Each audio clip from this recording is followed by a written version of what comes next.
And Wall Street's pay czar Ken Feinberg capped pay at some of the biggest financial firms that got the TARP money. But what about those bailed out firms that didn't answer to him? Well, Bloomberg's Zara Burton is here now to explain how some CEOs of those smaller firms are still raking it in. Zara?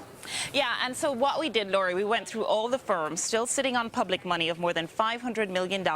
And most of these guys are, in fact, cutting pay of their CEOs. But 4 of the 17 companies that we looked at show that the total compensation actually increased for these CEOs. And the banks that we want to mention, Fifth Third Bank, whose CEO saw a 58% increase.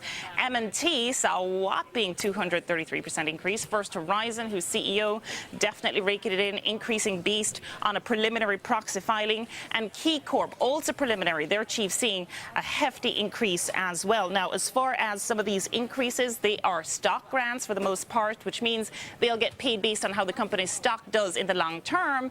But if you look at the salary portions as well, they also went up most significantly at Fifth Third, Key Corp, and First Horizon. Now, First Horizon says the increase was because their CEO was promoted to the post late in 2008. Key Corp hasn't returned our call, and Fifth Third was basically saying that a big part of their salary, his salary, I should say, was phantom stock, which basically means that pay will be deferred. But bear in mind, all these companies, despite all of these explanations, had losses in the last quarter, have not paid back their TARP money, and all of them, except First Horizon, have actually underperformed the broader market last year in terms of their shares, Lori.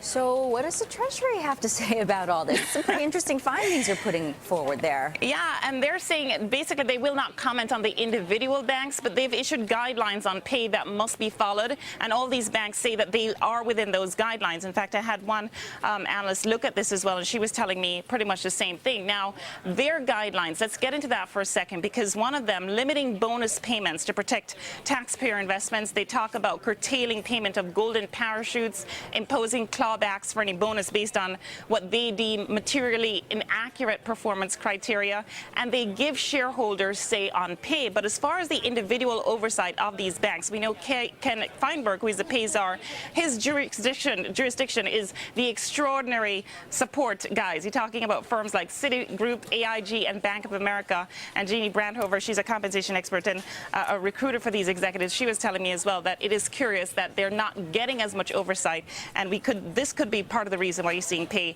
increase like we're seeing.